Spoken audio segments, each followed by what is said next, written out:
Di hasil pengembangan yang tidak diamankan di 21 orang itu, ataukah di antara 21 itu yang diperiksa kembali dan terindikasi. Terus yang kedua, tadi disampaikan bahwa ini berdasarkan laporan dari Partai Nasdem. Nah, seperti yang Bapak sampaikan tadi bahwa kerusakan bukan cuma dari Partai Nasdem, ada juga punyanya Telkom, BNI, kemudian Claro. Nah, apakah itu juga ditindaklanjuti tanpa harus ada laporan? Yang ketiga, awal-awalnya disampaikan bahwa yang diduga sebagai penyusup adalah kantor Nasdem dan pembakaran mobil ambulan yang terjadi pada hari Kamis tanggal 22 Oktober 2020 di Jalan APT Tarangi. Adapun yang menjadi dasar adalah laporan polisi nomor LP 384 10 Romawi 2020 Polda Sulawesi Selatan, Restabes Makassar. Dalam hal ini pelaku atau tersangka yang diamankan sebanyak 13 orang, di mana diantaranya terdapat 3 pelaku di bawah umur dan 1 pelaku dari hasil pemeriksaan positif mengandung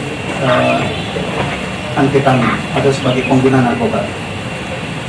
Ada MAA 18 tahun, saudara MA 18 tahun, kemudian saudara IR, saudara MS, saudara MR 24 tahun, saudara MRN, saudara AMR, saudara AMT, dan saudara AM. Sedangkan pelaku yang berada di bawah umur saudara A, saudara AS, dan saudara PC.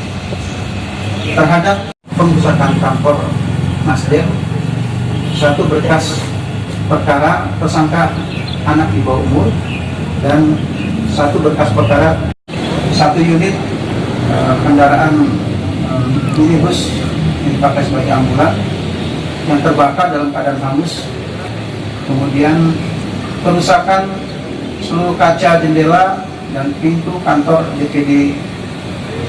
DPC Nasdem. Adapun kronologis kejadian berawal dari berlangsungnya aksi unjuk rasa yang dilakukan oleh Aliansi Makar dan Aliansi Gram yang terdiri dari gabungan kelompok yang menutup jalan dan serta melakukan pengerusakan terhadap fasilitas-fasilitas yang ada. Kronologis penangkapan bahwa setelah kejadian di TKP, Polda atau Polri melakukan upaya-upaya penegakan hukum dengan melakukan penyisiran yang dimana kemudian diamankan yang diduga sebagai pelaku pengerusakan dan pembakaran, baik pengerusakan kantor DPD Nasdem dan juga pembakaran ambulan dan motor.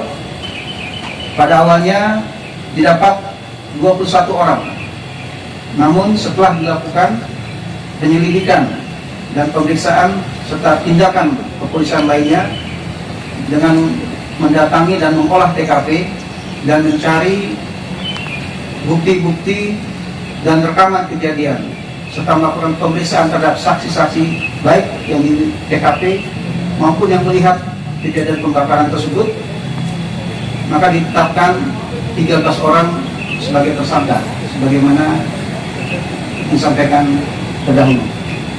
Kaos hitam dan celana panjang hitam milik AMR, kaos warna hitam dan celana panjang abu-abu milik MR, sweater warna hitam warna merah milik MER, baju kaos warna hitam dan celana panjang biru milik MAA, baju kaos warna merah milik AM, baju kaos warna hitam milik MS, dan celana panjang hitam sepatu Converse milik SP. Ini sesuai dengan bukti-bukti yang didapat maupun keterangan saksi-saksi.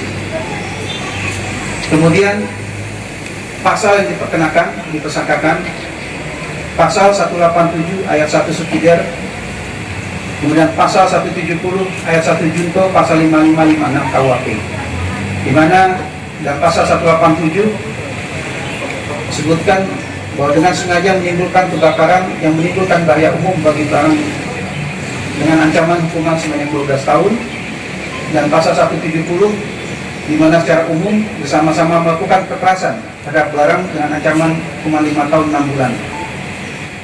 Demikian informasi.